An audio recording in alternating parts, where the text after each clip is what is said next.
Om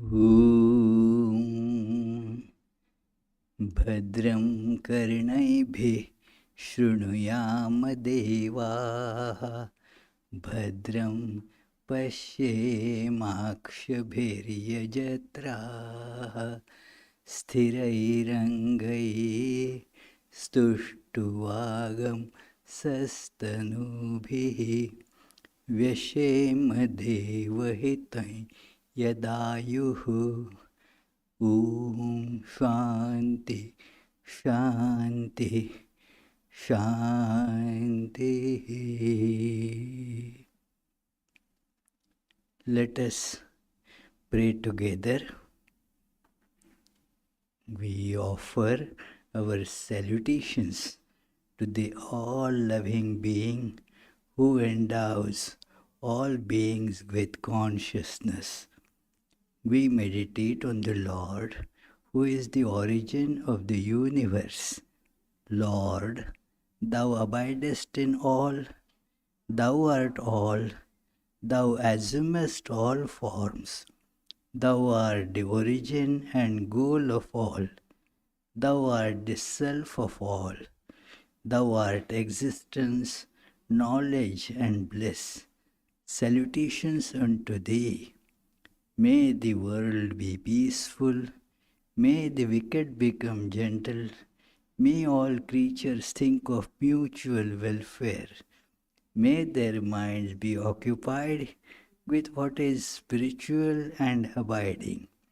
May our hearts be immersed in selfless love for the Lord. Peace, peace, peace be unto all.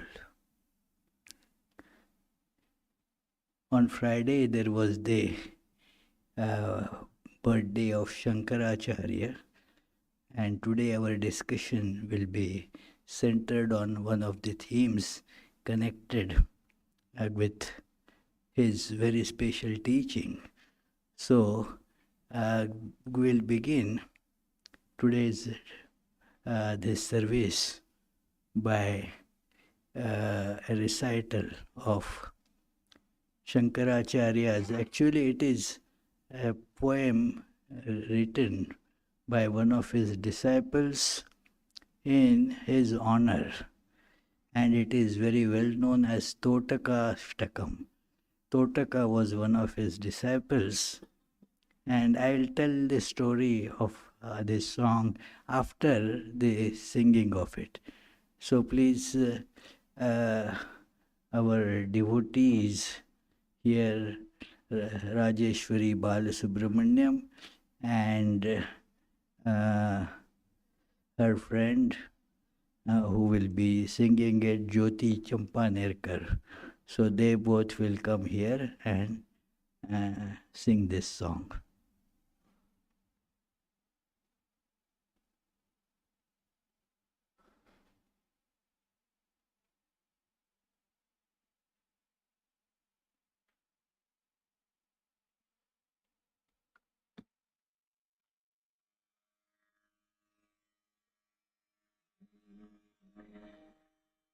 विदिताखिलशास्त्रसुधा जलधे महितोपनिषत् कथितार्थनिधे हृदये कलये विमलं चरणं भव शङ्कर देशिक मे शरणम् भव शङ्कर देशिक मे शरणम् करुणावरुणालय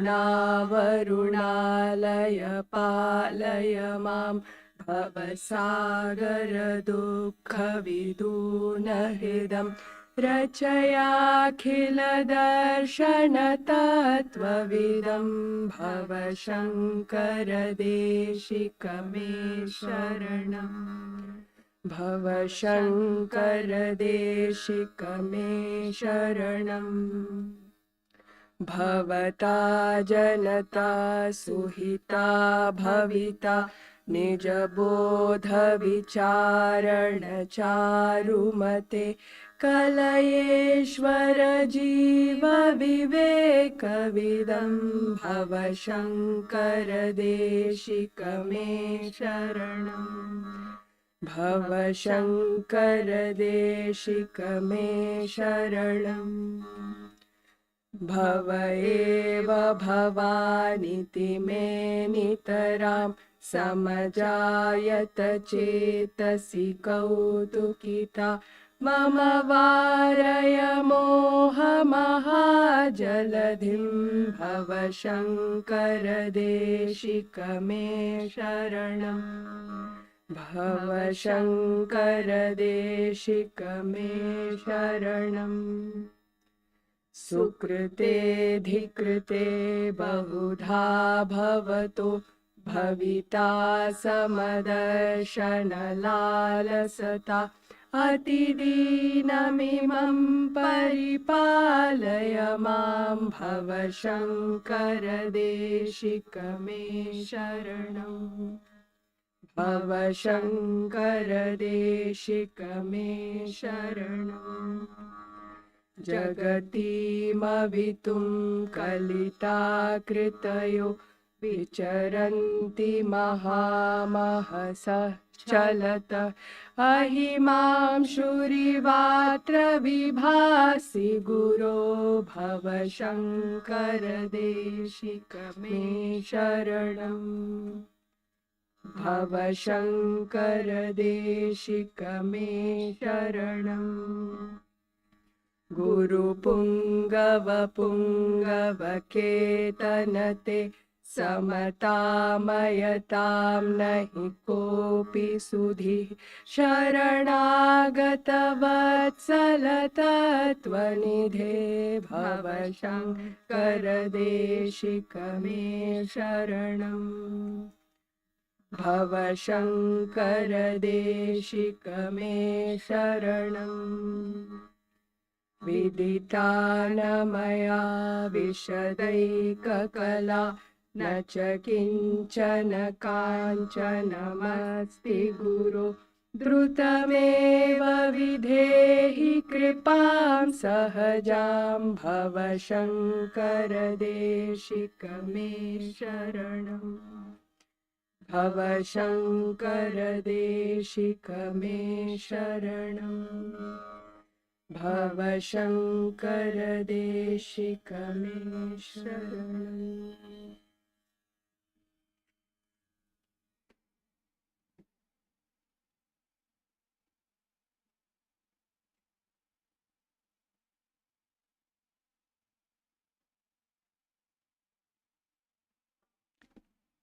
Many thanks, dear Jyoti and Rajeshwari.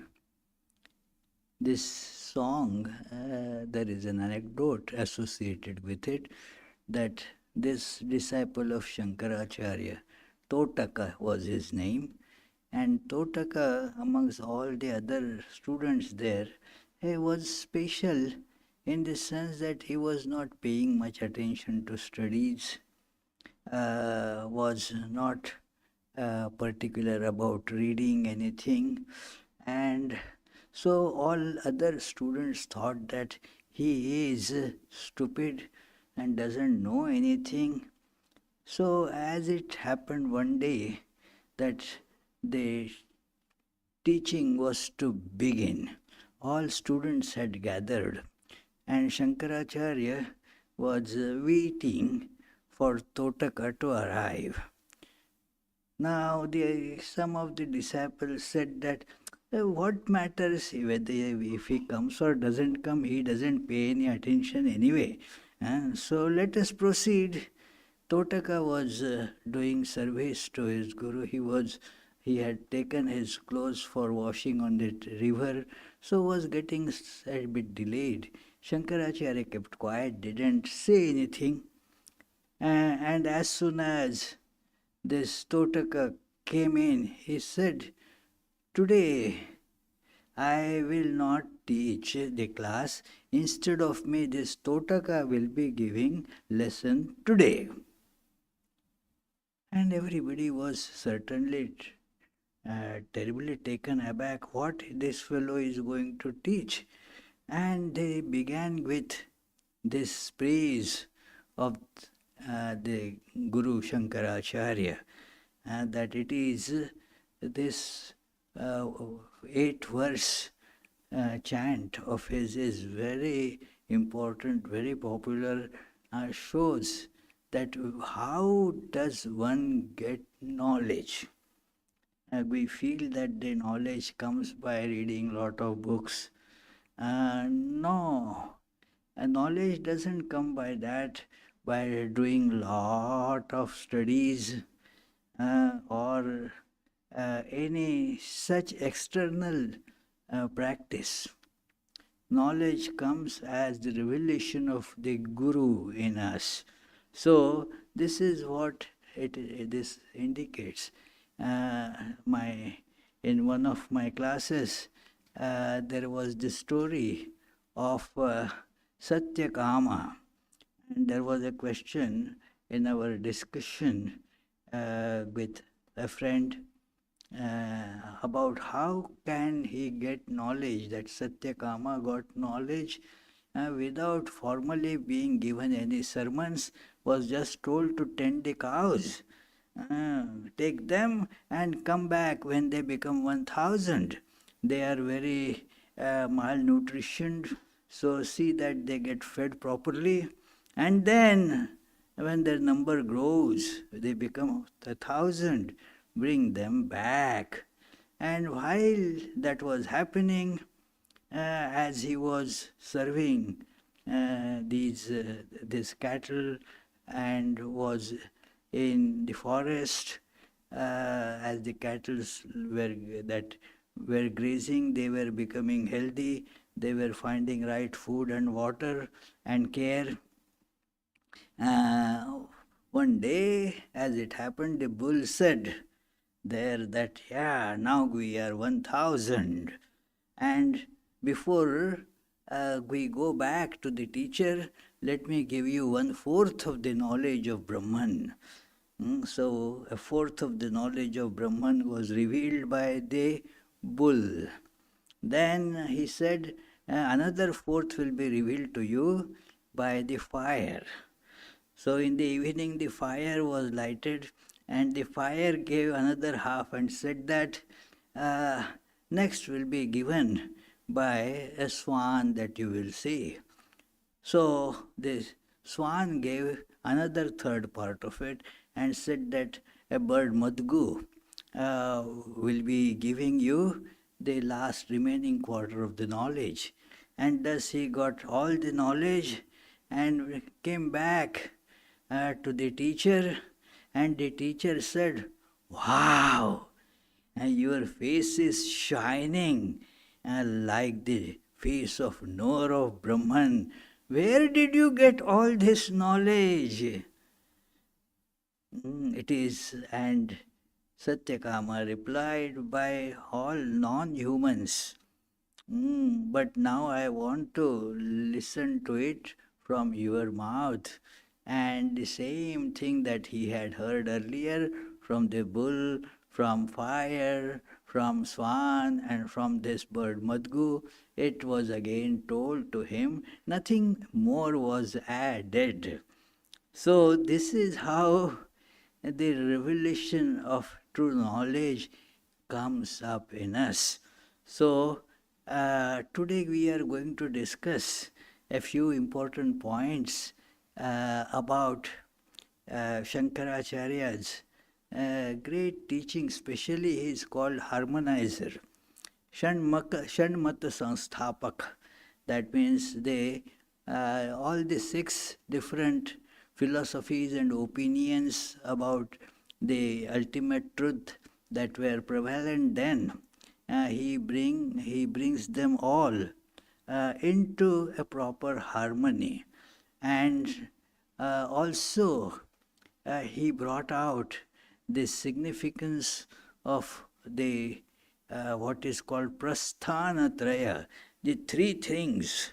The name is very interesting, prasthanatraya, that it is 3 types of things that you need on this journey. Prasthana means you are on a journey. And this could be a long or short journey from ignorance to knowledge, journey from unreal to the real. So this is kind of a journey, that being in unreal, we take ourselves to that which is real. So on this journey, what do you need? It is said that uh, three prasthanatraya.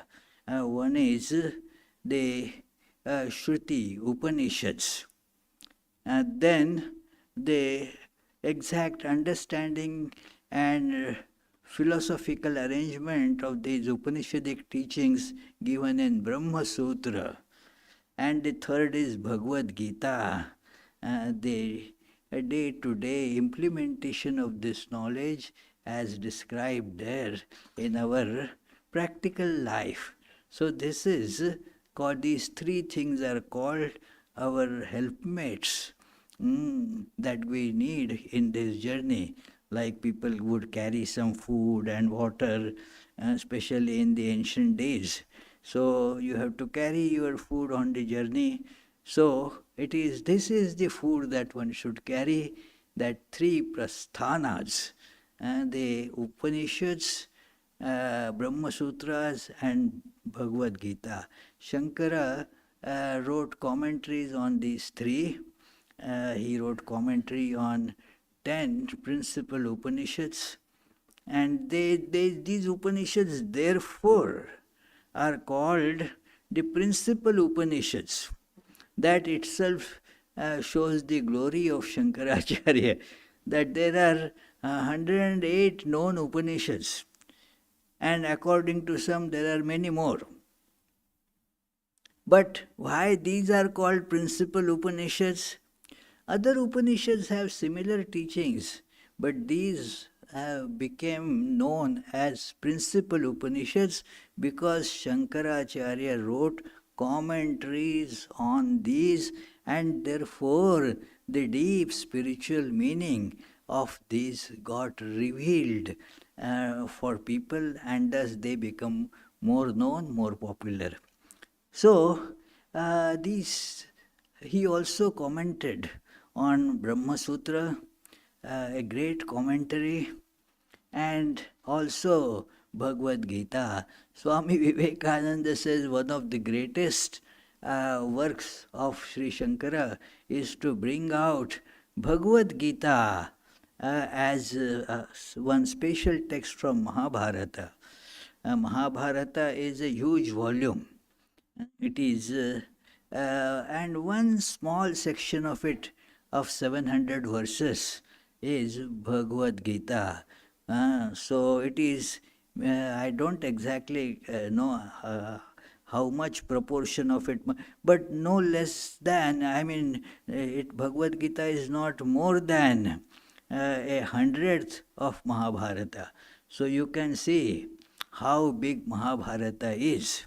So it is 700 verses. So Mahabharata, some say it has 100,000 verses. So, but in some editions there are a few less and few more like that. But this small part of Mahabharata was commented by Shankaracharya, brought out for the public the spiritual significance, the great significance of this Vedic teachings, as Bhagavad Gita, the song of celestial song or song of God, which presents that how in our day-to-day practical life this treatise can be of great use to us. That was a great contribution to the religious history of mankind. Shankaracharya's tremendous commentary on Bhagavad Gita. In Swami Ranganathananji's book, you can see some of those volumes, 3-volume treatise, that the universal message of Bhagavad Gita, a book that I use very often. So he mentions that to understand that Bhagavad Gita comes to our help in day-to-day practical struggles of life. The life is full of struggles, a lot of pulls in various directions. There are a lot of moments of joy and many more moments of despair.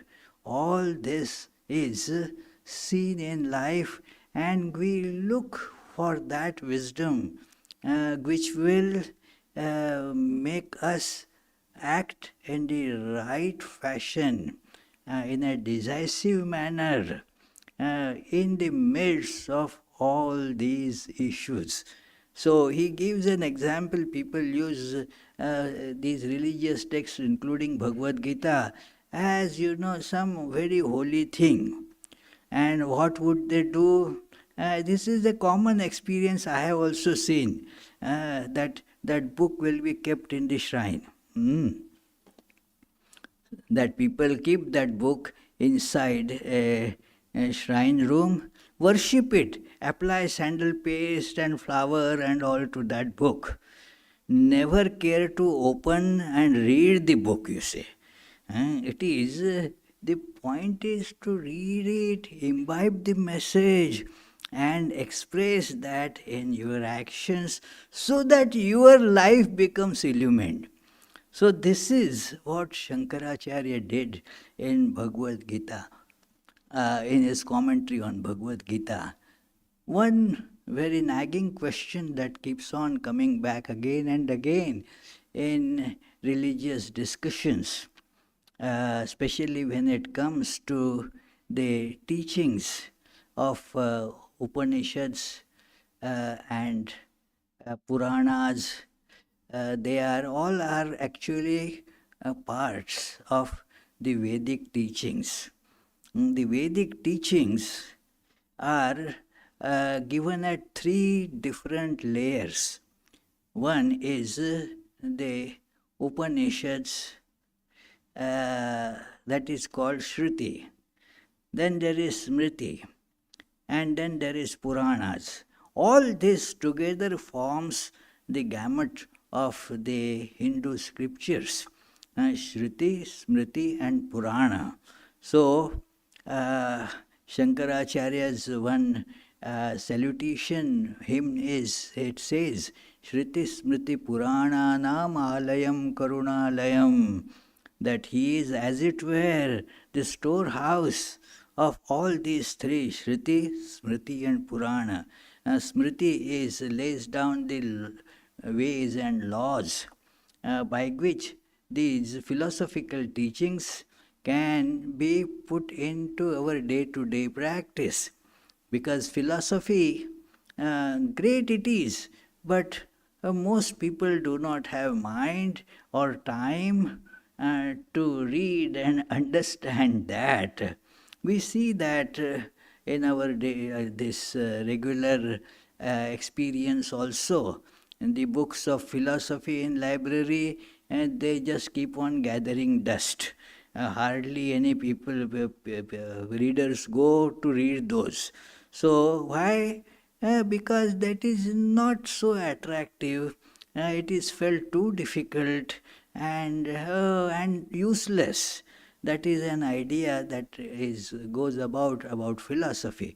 But when that very teaching is presented as an operating manual for day-to-day living, and then okay, we can take it up. One example that I give is that so millions of people, they drive cars, use cars. How many know the making of the cars? They don't know the engineering and the technology that goes behind making of cars.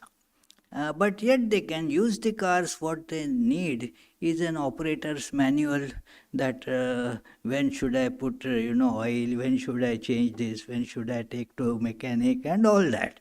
So that is what is needed by common people for the practice of religion. That okay, how should I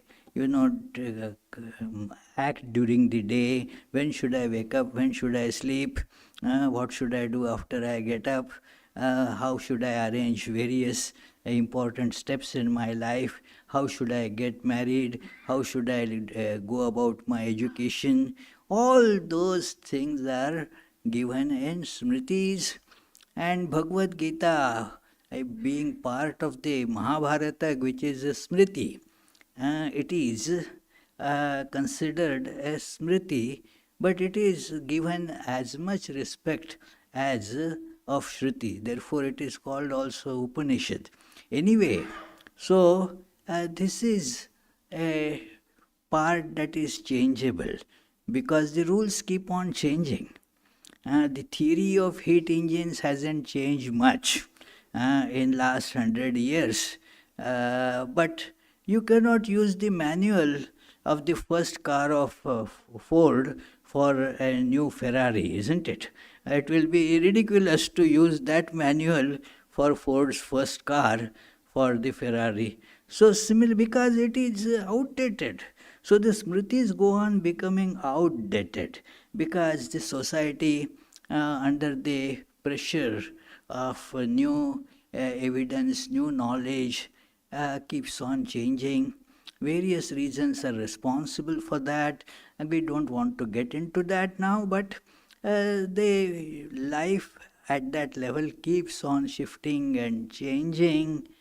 And so, how the application of the eternal principles is to be made, that keeps on and must keep on changing. Now, the third layer of the scriptures, Puranas, is where these teachings are given through very charming stories. Your stories are liked, so great teachers have always given teachings through stories. Jesus says that I speak in parables because the parables are liked by people. So many nice parables you find in Bible. So like the parable of Good Samaritan and so forth. All these parable of the rebellious son, all they are very great examples of how the truths can be taught. So these parables, Buddha teaches in parables. Sri Ramakrishna's teachings are full of, parables. So that is called Purana. So that is another way that the teachings get assimilated. In all of these, the readers and this, in general, even the philosophical students, students of philosophy, they get a very sticky question. Has God attributes or qualities, or has God no attributes or qualities? It is the, how is that? That because you find descriptions of both types, that God who controls everything, God who gives advice, giving you the visions, thus how that God who is controller of everything can be, reconciled with the absolute that is never creates. There is, because there is no creation, everything God alone exists. There is no creation. So, because there are philosophical problems, if we accept the creation to be real and there is a God who makes it, so therefore, as it comes in the gist of Vedantic scriptures, that God is beyond all comprehension, cannot be perceived through senses, cannot be said is or is not in the usual sense of the term, and is thus cannot be a creator. And then we come to the, then what relation do we have with that God? There comes the God with attributes, the God who is free from all attributes, cannot be confined to a particular form, cannot have a quality. How much is the weight of God? There is no scale on which God can be weighed. It is he tall or short? You cannot say. In many these Christian depictions, very nice they are, but they get, people get misled by looking at it. The God shown as an old man, and therefore many women are against that kind of God. And that God with a bearded old man, hey, there should be woman God. So there is a movement in that direction, that let the God be a woman. Anyway, so, but the problem is our very anthropomorphic nature of our understanding. The God that we think of gets attributes. That which is attributeless automatically gets attributes when we think of that God. And we have to think of the God. That is the meditation. We have to worship God, we have to think of God. And we cannot basically think of the God without attributes. This is our anthropomorphic limitation, friends. It is whenever we think of anything, a form comes to our mind. There is a thought form, there is an outside that visual form, but the form is there always. Whenever we think about anything, it gets a form. So the God gets form, God gets various qualities. God is compassionate. A very common understanding is there that God is compassionate. So then the question comes, then if you take this statement as an absolutely true statement, then how can you explain all these tortures that people are subjected to in the world? Why a compassionate God should keep all these evil things going on in this world? There is suffering in the world, which is a matter of fact. I mean, we don't have to theorize about it. There is suffering everywhere that is witnessed. The poor in like those who have less money, poverty is of various types, not only monetary poverty. Those who have less money, they suffer because they don't have enough money. Just think, do the rich not suffer? There's those who have huge money, they also suffer. So everybody is suffering. Why is then there is suffering? This question becomes very prominent and discussed a lot in all religious platforms, that how can such a God be called compassionate? So, whenever you think of the God with attributes, the relation of that God to the attributeless, one without second divine being comes into question. How they are then connected?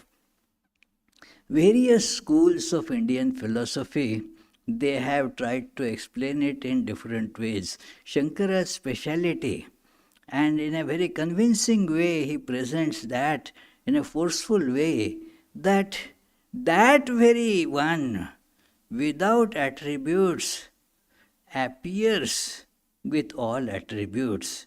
The attributes change, their appearances, the attributes depend on who is thinking, who is looking at that God, accordingly the attributes will change. It is like some creatures like owls, bats, they cannot withstand this sunlight. It is too much for them, so they hide while it is bright daylight. They don't come out. And see, human beings opposite, they get scared of going in the dark. Oh, it is too dark. I feel afraid to go out now. It is too dark. So different reactions are there, different perceptions are there, and therefore they attributes become different depending on the one who is thinking of that. And these topics are dealt very beautifully in Upanishads and Shankara's commentaries. They throw a lot of illumination on these ideas. Many feel that Shankaracharya was only thinking of the attributeless Brahman. Shankara did not speak of the God with attributes, which is not really correct. Shankaracharya presented both aspects of this divine, and in his commentaries one can see this. Of course, in his various hymns, this fact has been brought out beautifully. But today I will take up only these teachings stemming from his wonderful commentaries on Upanishads and Bhagavad Gita. So let us turn first towards Bhagavad Gita, and then I will choose a text from Ishavasya Upanishad. So, Bhagavad Gita, this comes very often in many chapters in Bhagavad Gita. The God that is beyond all distinctions, one without second, pure existence itself, without any attributes associated with it, that all pervading, essential divinity everywhere. That is certainly a very dominant note in Bhagavad Gita. And yet, that very Bhagavad Gita presents that, look, I am beyond everything and I am yet in everything. The Vedanta speaks of transcendent God as well as immanent God, and here in the translation you will find one beautiful expression, transcendent God and transcendental God. Means that God which, although appears to you in various forms, you are taught to transcend those forms, and thus you will see the reality. Transcendence is a very important aspect in all human endeavor for knowledge. What we actually do is transcend. Like, how do you get the concept called a chair? Each chair is different, isn't it? The chairs made of, say, foam, made of metal, made of wood, made of plastic, big chair, small chair, all these different chairs are there. We transcend the shapes, we transcend the varieties between them, and then come to the conclusion of this concept of chair, that yes, therefore this word chair represents all types of chairs that people use, say for something for sitting, something that is useful for sitting, that gets called chair. So it is again, that chair is different, that this person is the chair of chemistry department, that doesn't have anything to do with this kind of wooden chair or, yeah, so it is. But chair is a concept. Uh, Human being is a concept. There are peculiarities of human beings. They all are merged by transcending the differences that they have. Each human being has different looks, different qualities, different capabilities. All these are transcended to come to the concept called human being or humanity. So, similarly, this is called transcendental knowledge, that you see the forms and the variety, but transcend it. So, I am going to quote from the 13th chapter of Bhagavad Gita, where it is the knowledge of the perceived and the knowledge of perceiver. Kshetra and Kshetrajna is elucidated. That knowledge of the Kshetra means all that is seen. That is called Kshetra. And the one who is seer, uh, his knowledge is also given. But how to know the one who sees, the seer, the one who is the knower? There is no external way of showing this, and so Bhagavad Gita here tells that develop certain qualities in you by which the knowledge will manifest itself, like remove all the this sense of pride and ego, get rid of that. It is then develop things like compassion, be obedient to your teachers, and so forth. That learn to control the senses. All these are called knowledge. It says that this is called knowledge, and absence of that is called ignorance.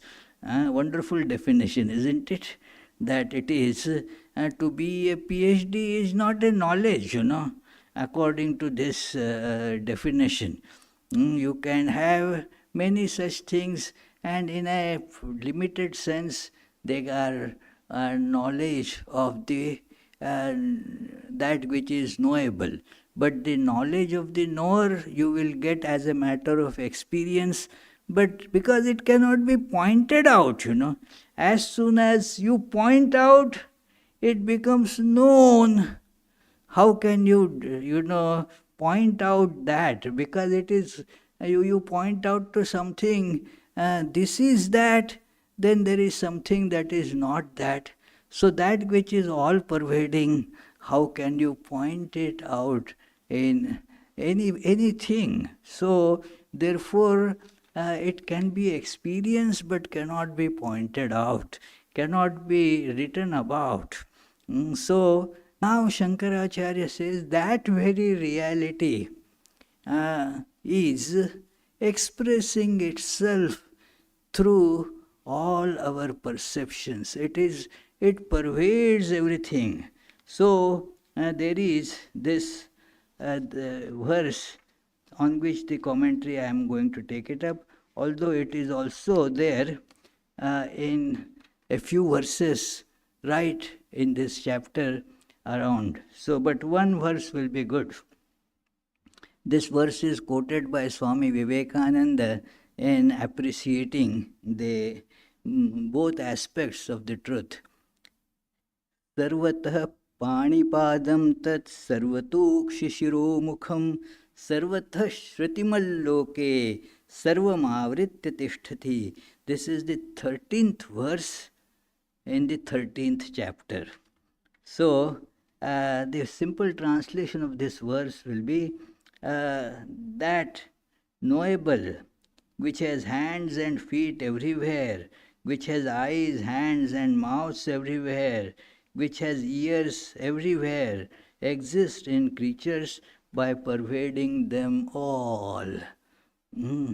It is that all the eyes are really that being's eyes. All the brains are really that being's brains. Through all ears he hears. On all feet that being walks. So it is so pervasive in everything that so it is not apart from the universe. In many philosophies, the dualistic philosophies and the monotheistic ideas that we get, that the God sitting somewhere and then creates this universe. So the creator is separate from the creation. But that is not what you read in Vedanta. The creator is filled in the creation. The creator is pervaded everywhere, and there is nothing apart from it in reality. It is filled everywhere. Like you see children see that various shapes in the clouds. Oh, this cloud is horse. After some time, that very cloud appears like a big ostrich. After some time, that very cloud looks something else, a nice building. You look at the cloud. Now, all those things that you were seeing in the cloud was actually that one without second cloud appearing in all these different things. So that very one without second divine is present everywhere, in everything. So in all that, all those qualities, all those different things that appear, they are really that one being. Shankara says here, and I am quoting now from the commentary, the existence of the knower of the field is revealed through the adjuncts in the form of the organs of all creatures, and the knower of the field is spoken of as such because of the limiting adjuncts of the field. So that is we just define this is this. All that we can define is also that divine being appearing through all these distinctive mechanisms of our knowledge. It is described in Shankaracharya's one wonderful hymn, Dakshinamurti Stotram, that suppose in a jar you have kept a lamp, and that jar has several holes. Now, through those several holes, the light of that lamp is going out. And the light is not generated by those holes. The light is inside the jar. These holes are not generators of that light. Through those holes it comes out, that's all. So all the knowledge that we get using our sense organs and of course mind and brains, that all that is actually the light of that one without second reality, Atman or Brahman, or in common terms, the God. So the God appears as all this and yet transcends all this. So it is, let me continue. All diversity in the knower of the field caused by the differences in the adjuncts, the field is certainly unreal. Those adjuncts are certainly unreal because that knowledge is coming and going, it doesn't stay. So that is how, depending on the different organs, one sees different things, and that all is God, but God is not limited by any of those. So the God appears as all this. The appearance comes and goes, the reality the one without second divine, that alone remains. So therefore he quotes from the other this thing in Bhagavad Gita, that is called neither being nor non-being. Although the uh, unreal form is caused by the limiting adjuncts, still for the comprehension of its existence it is said it has hands, feet everywhere. Means whatever you see being done by hands and feet, that is the doing of his who actually doesn't do anything. Without doing anything, that divine does everything. This is how enigmatic things become, but that is how it is true, that everything is being done by that one without second being, and actually nothing is being done. That in Vedanta we give several examples to illustrate this, but uh, thus, as is well known, there is a saying of the people versed in tradition: the transcendental is described with the help of superimposition and its refutation. So, both the superimposition and its refutation, that is how the truth is presented to us. And we saw that in the that how the transcendence gives us our concepts. So everywhere the hands, feet, etc., which are perceived as limbs or of bodies, perform their duties due to the presence of the power of the knowable Brahman. Thus, the grounds for inference of the existence of the knowable are metaphorically spoken of as belonging to the knowable. The others have to be explained similarly. That how do I know that God exists? There is no dearth of the atheist. The argument is quite simple and very much understandable by everybody, because there is atheism in us also, so we can easily sympathize for a time being with the atheist. But again we get doubts when we see certain different phenomena, things unexpected happen. Oh God, we say. Even atheist also says. So it is, yeah, it is. No, no, don't use the word God. Okay. So they say those who do not believe in God, they go to heck. Those who do not believe in gosh, they go to heck. So the different term is used, that's all, meaning the same idea. So this is about the commentary on this part of Bhagavad Gita.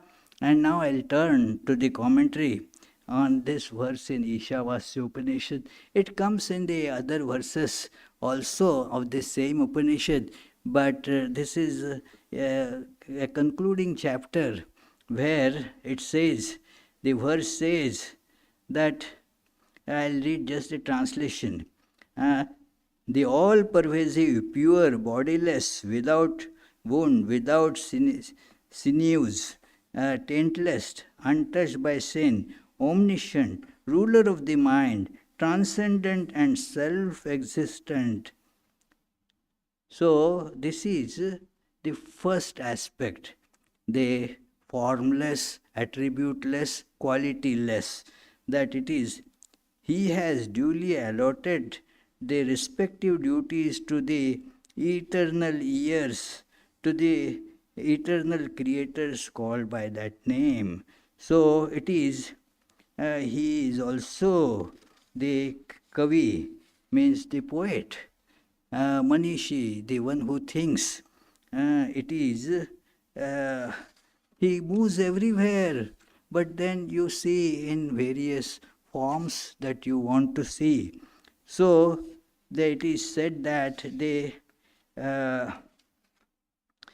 The expressions beginning with Shukram means it is sinless. First are they negating symptoms, that he is without any organs, without eyes, and so forth, that it is everywhere, there is no sinews to it, and no particular body to it. So, and it is pure, stainless. Uh, and then begins that, but all the forms that you see, they also belong to that. He is the poet, it is Kavi, means that the seer of the past and future, that is seer of all. There is no other seer but this. Then Manishi means the ruler of the mind, the omniscient God. Then Paribhu, that he is everywhere, moves in all forms. And in that each of those forms there is the presence. It means you are seeing the form. Whenever we are seeing the form, we must feel that that God is in this form. That we must, like Reverend Wendy sitting there. Reverend Wendy, what is it? God in a particular form gets called Wendy. That is God. If we get this, that this is how Sukalyan sitting here, that is God appearing like this. There is nothing apart from that. So it is explained here very beautifully. But that doesn't mean that the God is confined to it. God certainly appears in the form of Reverend Wendy, no doubt. But she cannot claim it is only in my form that God can appear. It cannot appear in any other form. No, every form is taken by that one without second divine being. So it is, he is ever free, Lord, because of his omniscience. Whatever we know is his knowledge. So this is a commentary, and that Saiva, this all is happening without any change in the God. Not that God creates means God does an action and then the world is created. No, without action it just manifests. Without creating, it is getting created. That there is, without any change, it appears like this. This is the great idea, that nothing changed. It just appears like this. So, God, without any change, seems to be doing all this without doing anything. So, this is a great truth that we have to appreciate, and Shankaracharya brings out this great idea in his commentaries, in his all other literature, that God, while one, is also many. There is no question about how it becomes many. No, without becoming many, he is many, many as well as one. So it is, we have to appreciate this through this what is called spiritual practice, removing our ignorance. Anyway, that will be the topic that we will discuss some other time. So today we shall conclude here. Does anybody have any question about this discussion? You have a question? Okay, that my there.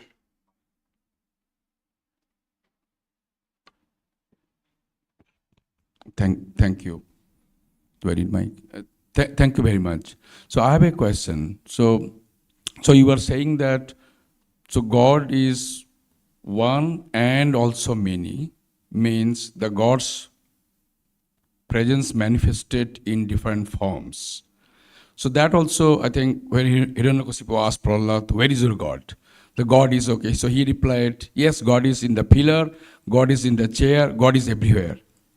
But now, then in Gita, when Sri Krishna said to Arjun that, when Arjun asked, okay, what is Atma? So Sri Krishna replied, Nannanti chindati sasrani, nannanti dhati pavako, which could not be weighed, which could not be dirty by clay. That means it is a complete definition, opposite definition of what we call matter. So that means Atma is not really matter, it's actually outside of it. Now, when Atma leaves the body, then again he is saying the way all the plants leaves the plant actually falls the leaves during the fall time, or when actually people change the habitats or people change the home, then actually it leaves. But then where it goes? Does it go to Paramatma or does it go to another home? Well, your first assertions, they are very correct. And now the question, where does the Atman go? This question itself is unfounded question, because you assume that that space is there. This space is just an expression of divine. Therefore, the space changes for every being in every different state. The space changes. Like when you are dreaming.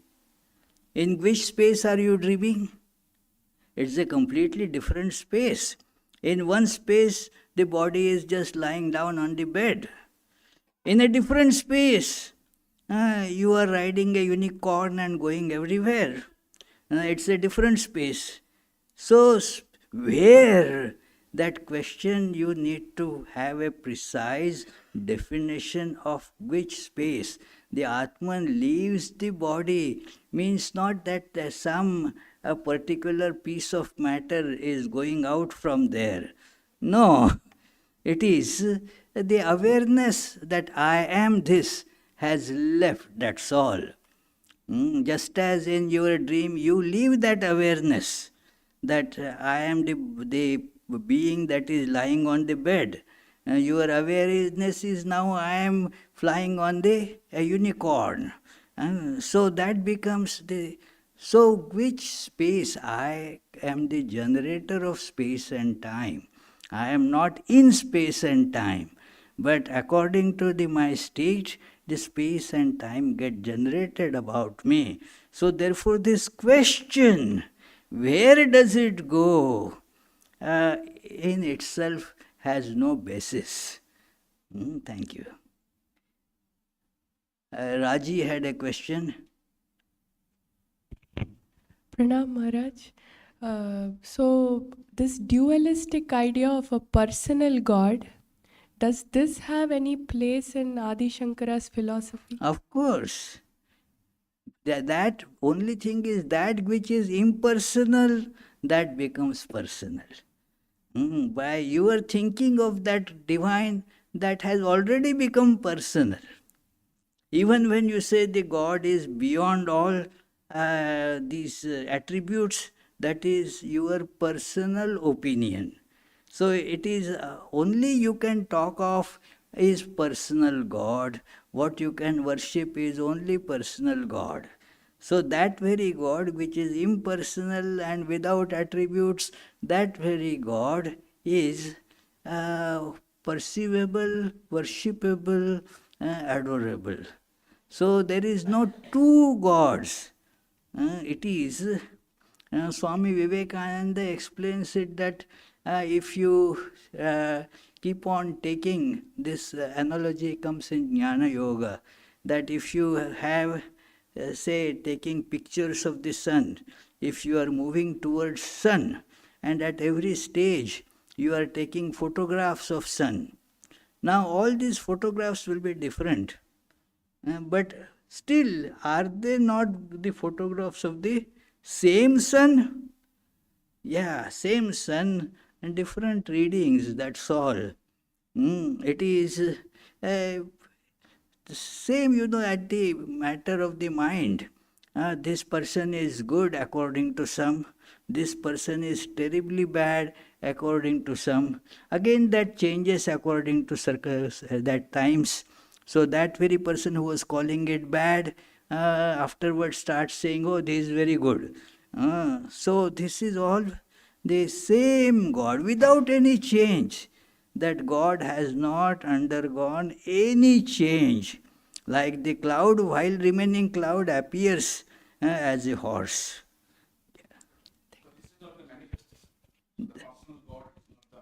It is manifestation, a manifestation without any change. Yes. It doesn't manifest. Any question upstairs?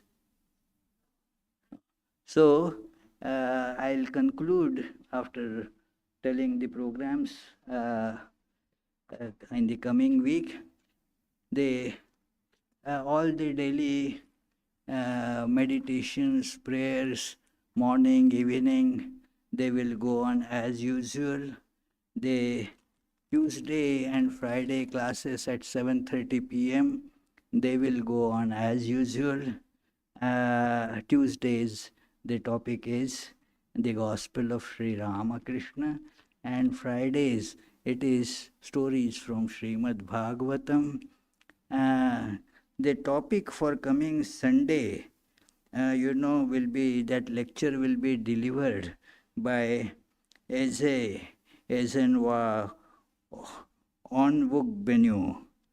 He has given many lectures here, a wonderful orator, and the topic he has chosen, God as Mother, because that is the Mother's Day.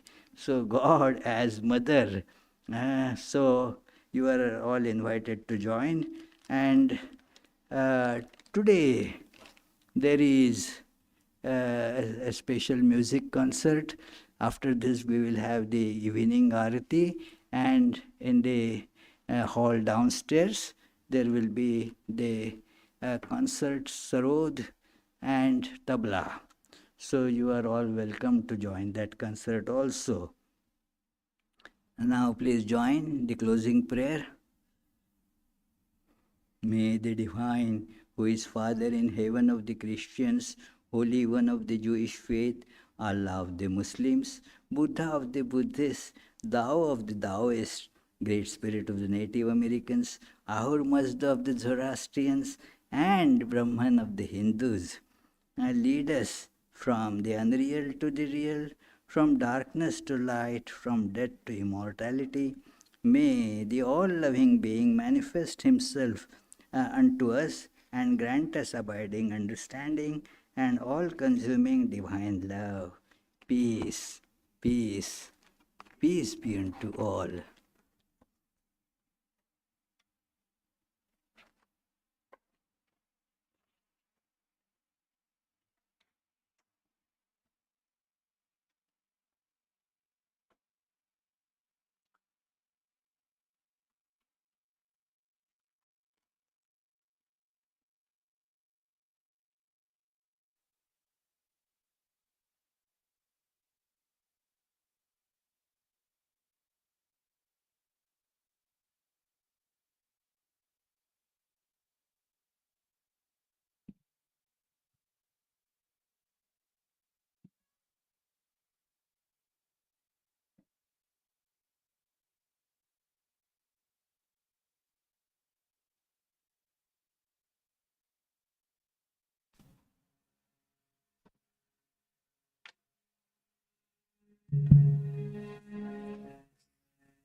Breaker of all our worldly bondage and adored by all, we adore you too.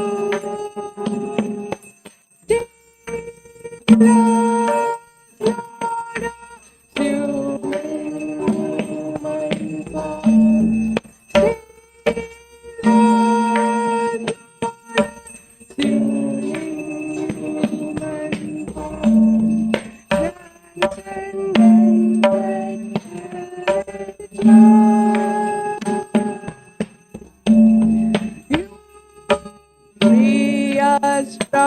the stain of sin and ornament our consciousness is the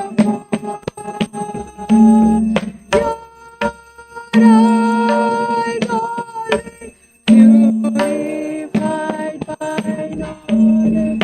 Your eyes always purified by knowledge. Looking at them, delusions fall. Ocean of shining love and feeling, ever created in your infinite love.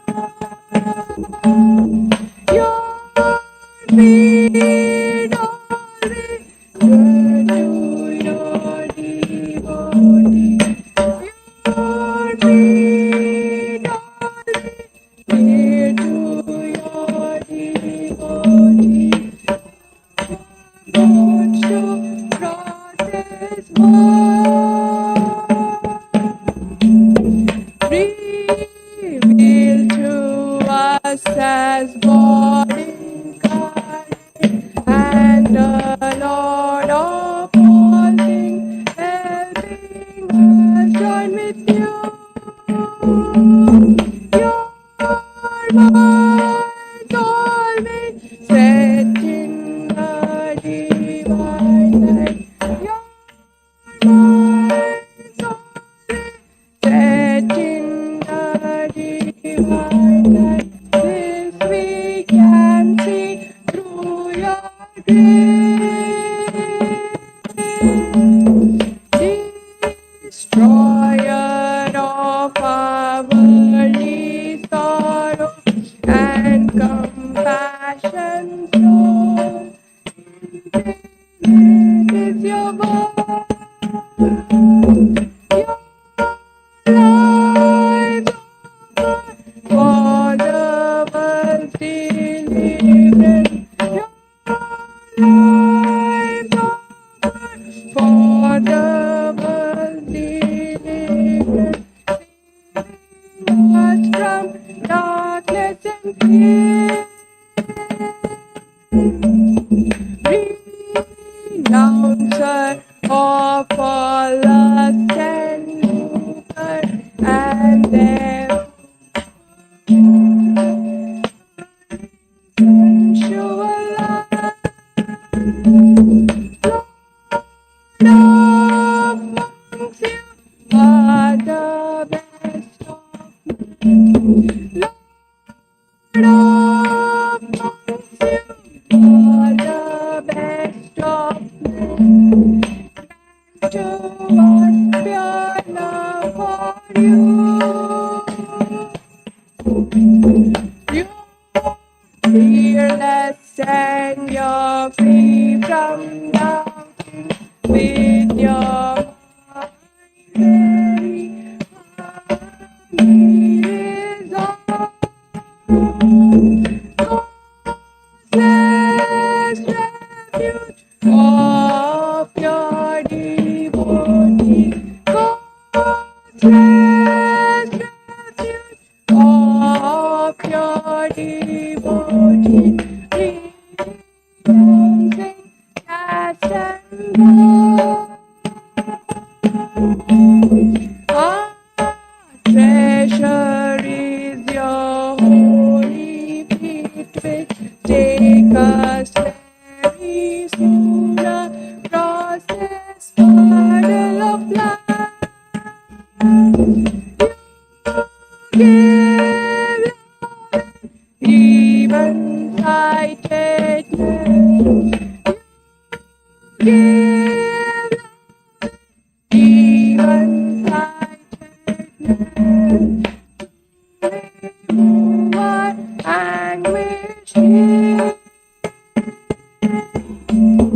Our treasure is your holy feet, which take us very soon across this puddle of life.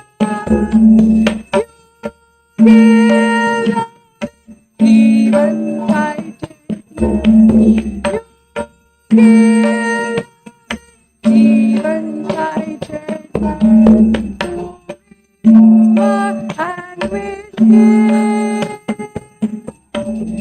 Greetings to you all are beyond both fortune. Greetings to you all are beyond both speech and mind. Yet you are the basis of all. Oh Lord, yet you are the basis of all. Great light of all, blazing in the heart's cave. Great light of all, blazing in the heart's cave. Darkness is destroyed by your light. Oh Lord, darkness is destroyed by your light. Greetings to you, O Lord, beyond both speech and mind. Greetings to you, O Lord, beyond both speech and mind. Yet you are the basis of all. Oh Lord, yet you are the basis of all. Great light of all, blazing in the heart's cave. Great light of all, blazing in the heart's cave. Darkness is destroyed by your light. Oh Lord, darkness is destroyed by your light. De de de lang rang bhang. These are all the sounds of mridanga. De de lang rang bhang. These are all the sounds of mridanga. Spiritual songs devotees are singing for your worship divine. Spiritual songs devotees are singing for your worship divine. Jaya Jaya for your worship divine. Hara Hara for your worship divine. Shiva Shiva for your worship divine. Breaker of all our worldly bondage and adored by all, we adore you too. Jai Shri Guru Maharaj Ji ki Jai.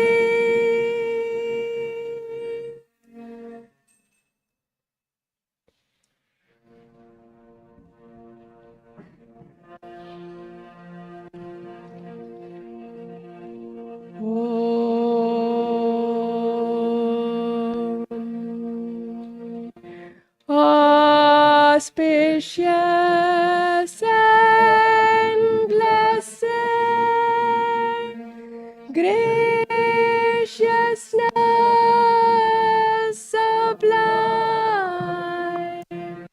all noble and you give to us, granting us refuge, all seeing glory. O Mother Divine, our love to you. Creation, preservation, dissolution are your powers, eternal one. Nature's real basis, nature's essence. Oh, Mother Divine, our love to you. We come seeking refuge from anguish. Be our Savior through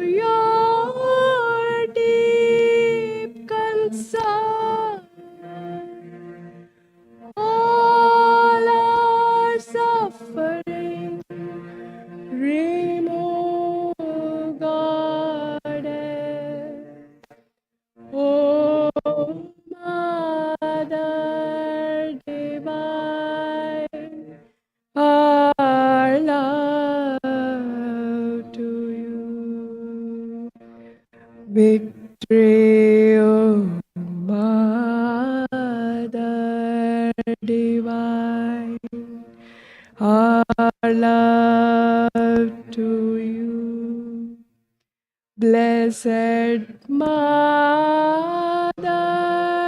Divine, our love to you. Blessed Mother Divine, our love to you. Blessed Mother Divine, our love to you.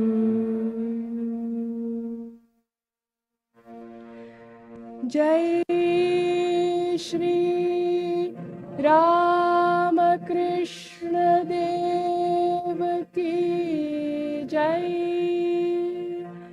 Jai Shri Sarada Devi Ki Jai.